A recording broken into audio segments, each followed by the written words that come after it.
Bien, bonjour Sébastien. Bonjour Patrick. Bah écoute, tu viens nous présenter encore une de tes superbes réalisations, donc d'un vélo que tu viens de terminer pour un client. Pour nous, c'est l'occasion de discuter avec toi un peu de l'activité de Boost, de Boost Cycle, qui réalise des vélos à la demande, vraiment à la demande, donc un vrai custom. Donc, quel est ton positionnement et comment réagit Boost par rapport à des demandes aussi particulières que celles que tu nous présentes aujourd'hui? Bon ça déjà ouais, effectivement donc on va en parler, c'est vraiment un projet coup de cœur. Donc ça me fait vraiment très plaisir d'en parler avec toi aujourd'hui. En fait il y a plusieurs approches. Le concept de Boost c'est vraiment ce que j'appelle du full custom. Dans le sens où à partir d'un cadre euh, on propose à un client en fait une customisation, un choix des composants absolument de manière intégrale. Tout est choisi, tout est proposé. Le client a le choix sur vraiment l'intégralité des périphériques, de la transmission, des roues. Les roues peuvent être aussi faites bien évidemment sur mesure, des roues montées à la carte. Donc voilà, il y a une proposition qui est toujours adaptée aux besoins, au choix esthétique, à la pratique, au budget du client. En fait. Comment ça se passe au niveau de la proposition? Comment les gens viennent te rencontrer et comment tu procèdes pour effectivement réaliser exactement ce qui... Parce que je vois très bien le truc venir, quoi. Les gens viennent te voir, ils savent pas forcément tout à fait ce qu'ils veulent, ils sont hésitants, donc tu fais à la fois du conseil en amont pour préciser ce besoin, pour pas finalement concevoir quelque chose qui correspond à... Donc comment tu procèdes pour en fait accoucher des besoins réels Ouais. de ton client? En fait, bon, les clients nous contactent par différents biais, sur Internet, par mail, etc. Ensuite, en fait, il y a deux cas de figure. C'est soit en fait ils ont une idée assez arrêtée, avec des choix déjà techniques et esthétiques déjà bien arrêtés. Donc ça, c'est pas mal parce que du coup, voilà, le client a vraiment une idée en tête et nous, on l'accompagne et on valide en fait surtout les choix techniques parce que c'est vrai que maintenant, avec la compatibilité, les différents choix de transmission, les différents périphériques, etc., c'est souvent compliqué de s'y retrouver. Donc ça, c'est le premier cas de figure qui est assez simple. Et puis sinon, pour les gens qui en fait ont une vague idée euh, vraiment des choix pas forcément arrêtés, tant techniques qu'esthétiques. Moi, je les accompagne, euh, je les questionne beaucoup, en fait, soit par téléphone, soit par mail, sur ce qu'ils veulent, en fait, comment ils vont se servir de ce vélo, quelle est leur pratique, leur terrain de jeu, ce qu'ils aiment, qu'est-ce qu'ils veulent en termes de transmission, etc. Donc tout un questionnement, en fait, absolument obligatoire pour comprendre en fait ce que veut le client. Et à partir de là, euh, et ben en fait voilà après j'invente en fait une proposition. J'ai comme ça voilà des intuitions. Voilà, je me laisse aller en fait par voilà l'imagination par rapport à un client et d'après ses premiers contacts. D'accord, c'est passionnant, c'est sans doute. Alors, bon, comment tu te différencies par rapport à effectivement des magasins qui peuvent aussi approcher ce concept de custom, mais peut-être d'une façon un peu plus réduite, en tout cas par rapport surtout au matériel dont ils disposent et qu'ils ont sous la main. Parce que toi, j'imagine que dans cet imaginaire que tu développes avec ton client, tu les emmènes aussi sur du sourcing un peu exotique. Je pense que c'est ça Ouais, qui bien sûr. fait la différence. Bien sûr, le sourcing, c'est vraiment en fait là un des points forts de Boost Cycles. Euh, dans une proposition un peu alternative, des marques qu'on ne connaît pas forcément beaucoup. Mais du coup, quand on fait une proposition, quand moi je fais une proposition, j'ai absolument aucune œillère. C'est-à-dire, je ne réfléchis pas avec Tu ce que j'ai t'interdis en rien, stock. quoi. Tu Voilà, je t'interdis rien. m'interdis rien. Je ne réfléchis pas avec ce que j'ai en stock. Je réfléchis par rapport à ce qui est bon, ce qui est légitime pour le client. Voilà. Et à partir de ça, en fait, j'élabore la proposition. Alors, ce qui change un peu la donne, je dois le dire aussi un petit peu quand même, en ce moment, ce sont les immenses pénuries qu'il y a dans le marché du vélo. Donc c'est vrai que ça contraint un tout petit peu et ça perturbe pas mal la donne, soit en termes de délai, soit en termes de disponibilité des pièces. Donc c'est vrai que maintenant il y a des beaucoup plus fortes contraintes qu'il y a 2 ans en arrière. Voilà. Je ferme la parenthèse, mais sinon, en fait, on part d'une feuille blanche Et l'avantage aussi... Enfin, c'est des contraintes stimulantes aussi. Je veux dire que, effectivement, d'avoir ces contraintes, tu t'en passerais bien, mais j'imagine. Mais finalement, ça t'amène à chercher, à sourcer encore plus profondément dans des marques alors oui, qui non, sont non, peut-être mais moins en demande, non, quoi. très sincèrement, je m'en Ah oui. passerai vraiment. Ah Parce oui. que, en fait, notamment pour les pièces de transmission, où là, effectivement, c'est vraiment très très compliqué. Et il n'y a pas des alternatives, il n'y a pas 100 alternatives, hein, Ouais, je veux c'est dire, vrai. comme sur des périphériques, etc. C'est vrai que les gros ont fait le ménage Voilà. dans le Voilà. domaine. Donc non, non, très clairement, je m'en passerai bien. Mais ce qui est important, en fait, c'est que on commercialise, en fait, un petit nombre de marques. Donc, on connaît parfaitement les produits.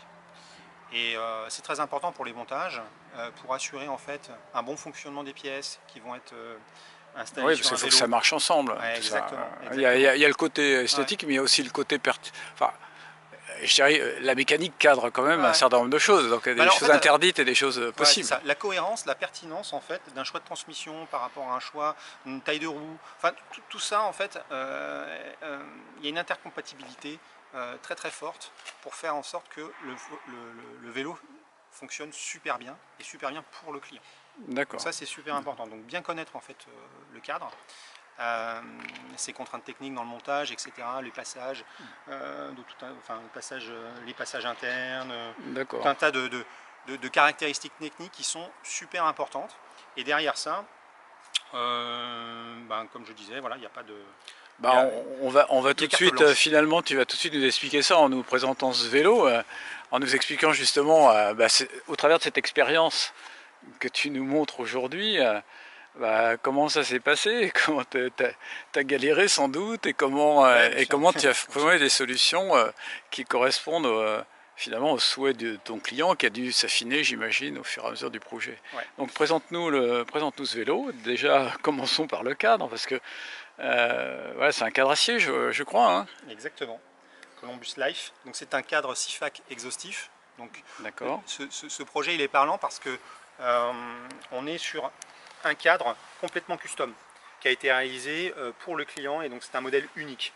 Alors effectivement donc c'est un cadre acier prévu pour des roues en 650B avec une peinture dont CIFAC a le secret, donc qui est juste magnifique.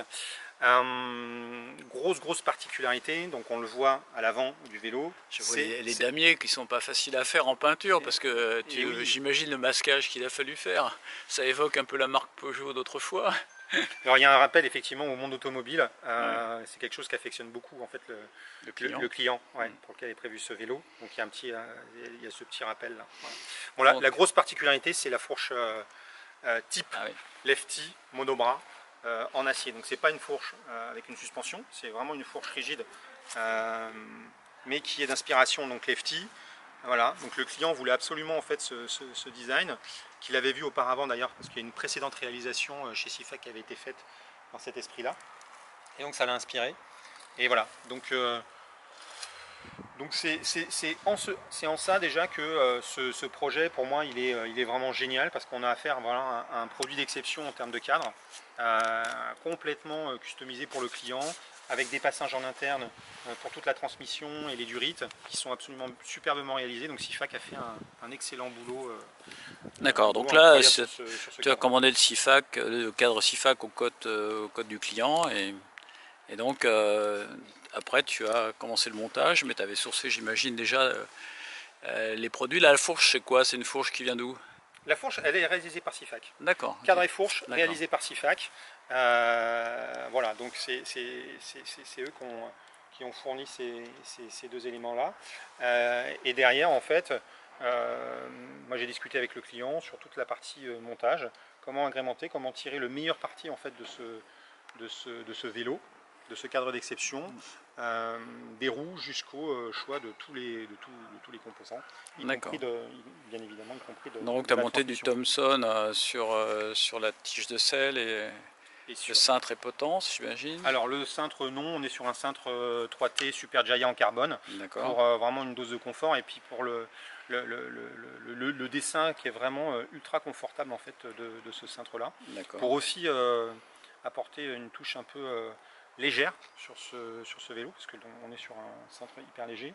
Thomson pour la réputation de la fiabilité en fait, des composants, et puis pour le look, hein, le client était bien, voilà, il aime beaucoup en fait les périphériques Thomson, donc on est parti sur au niveau pédalier, donc je vois que tu as mis quelque chose d'intéressant, c'est on est sur White Industries, donc on est sur un couple de boîtier de pédalier en T47 de 86 mm, donc c'est assez rare, mais c'est ce qui permet en fait d'avoir un dégagement au niveau des pneus qui est assez remarquable. Et donc ça en fait, ça fait partie en fait des aides où en discutant avec le client, ça fait partie du choix de la commande auprès de CIFAC pour pouvoir élargir en fait ce boîtier là.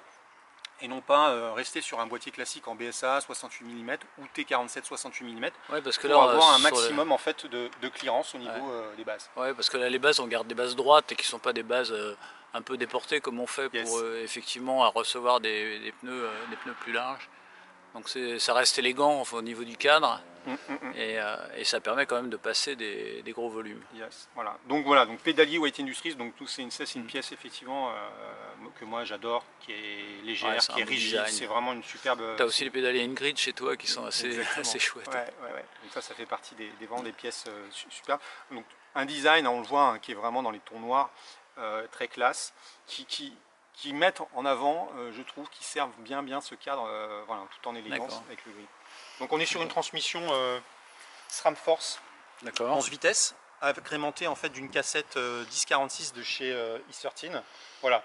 On aurait pu passer sur du 12, le client voulait absolument rester sur du 11, on est resté sur du 11. Mais voilà, c'est une évolution qu'on pourra faire dans quelques mois si le client veut passer sur du 12 vitesses, puisqu'avec les kits ratio, on transforme des leviers SRAM Force pour les rendre compatibles en 12 vitesses en mécanique chez SRAM.